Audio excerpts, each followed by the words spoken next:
аға өткенімді және болашағымды көп ойлаймын, не істесем болады? Бүгінгі күніңді ретте.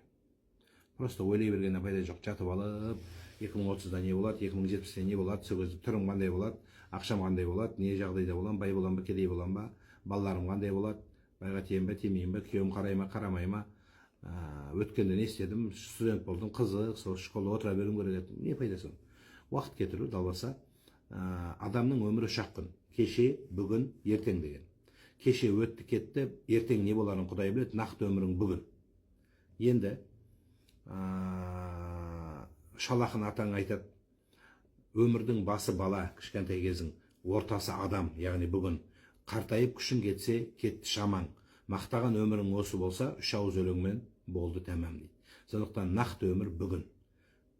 Сағаттың тықылдағаны, әрбір сағаттың тықылдағаны балташы ажал періштесінің сенің тамырыңды шауып жатқанын белгісі. Тық деді ма бір секунд, балтаң бір ұрды. Енді талын құлайды өмірің.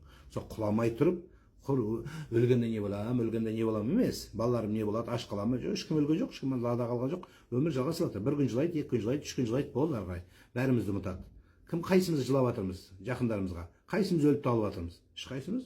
Көп болса 1 күн, 2 күн, 40 жылы болды, сонымен отдыхай. Өз білген өмір сүр. Солай өмір. Сондықтан сен өз өміріңнің қадірін біл. Бүгін өзіңді бағала. Өзіңнің бағасын білмеген өзгенің қадірін білмейді ешқашан. Сондықтан өз өміріңнің қазіргі өзіңді білсең, онда сен басқаға да көмек бере аласың. Сондықтан қазіргі өмір босқа өтіп кетпесін. Өткенді ойладың, не пайда? Ойладың 40 жыл өтіпті, ай 25-те өлең қылдың. Өлеңнен кейін өзгерген жоқсың. Сол өлеңді айтқан адамдардың дені өзгерген жоқ. Ішкен арақ, ішкен вино, виски, ойнағаны қарта, не пайда?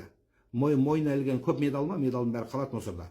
Көп болса 2 күн айтамыз, 3 күн айтамыз, жақсы өліпті деп. Күшті өліпті деп. Алланың алдында медал жүрмейді. Халық мақтай береді. Бүгін мақтайды, ертең жамандайды, қайта мақтайды. Пайда жоқ одан. Мақтағаннан май шықпайды, жамандағаннан жаның шықпайды. Сондықтан өмірдің өзің қадір бер. Өзің ескегің сенде. Алла саған берген өмірді. Сен өзің басын сәждеге қой. Сен өзің аузыңмен дұға оқы. Өзің тілегіңді айт. Өзің қажылығыңа бар. Өзің жаса. Ең жақсы сол. Ол біреуге сенудің қажеті жоқ. Берсе жақсы.